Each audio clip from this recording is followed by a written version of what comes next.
For many, grief is synonymous with somber funerals, tearful goodbyes, and the ache of life after loss. But grief isn't limited to burials and eulogies. It can also come from the end of relationships, shattered dreams, a lost sense of self, or even the closure of familiar chapters in life. These non-death losses may not come with sympathy cards and often go unacknowledged, but the pain can be just as real, leaving us mourning the living. What is non-death loss? Non-death losses refer to situations where something vital to your sense of stability, identity, or happiness is taken away. These might include losing a sense of safety or normalcy due to trauma, estrangement from family or friends, job loss or career changes, a breakup or divorce, health challenges that alter your way of life. Unlike death-related grief, these losses often remain invisible or invalidated by others. Often ambiguous, there's no clear-cut end, no cremation to attend, no universal rituals to guide you through the grief.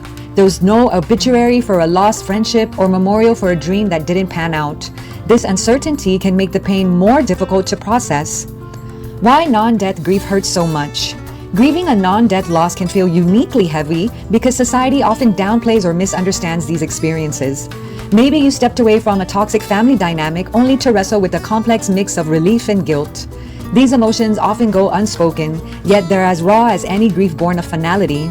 You might hear things like, "At least no one died," or "you'll move on," which, while well-meaning, can invalidate your feelings.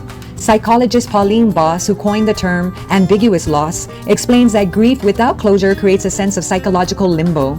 The loss isn't fully gone, yet it's no longer the same, leaving people stuck between holding on and letting go. Recognizing non-death losses. Non-death grief often hides in plain sight. You may feel numb, anxious, or irritable without realizing these emotions stem from loss. Common signs of non-death grief include trouble concentrating or feeling stuck, unexpected bursts of sadness or anger, yearning for what once was, a sense of isolation or being misunderstood. Acknowledging these feelings as grief is an essential first step in healing.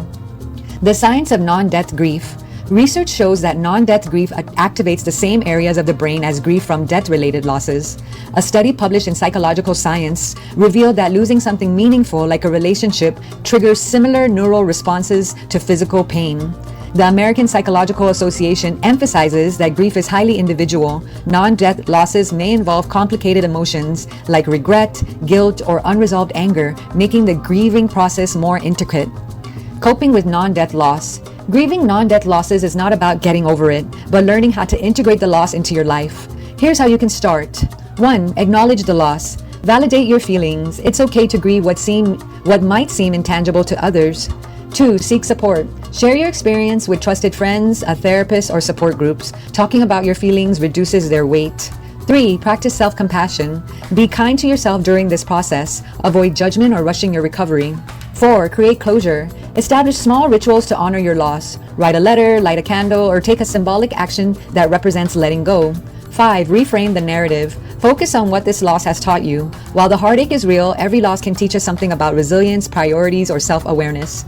Moving forward, non-death grief is real, valid, and deserves attention. Whether it's mourning a lost relationship, a changed identity, or an altered future, your pain is significant. Healing starts with recognition and is nurtured by patience, compassion, and support. While you may not have the societal rituals to lean on, you can create your own path to recovery. Grief in all its forms is a testament to the love and meaning we attach to life, and that's something worth honoring. As psychologist Carl Jung once said, "I am not what happened to me. I am what I choose to become."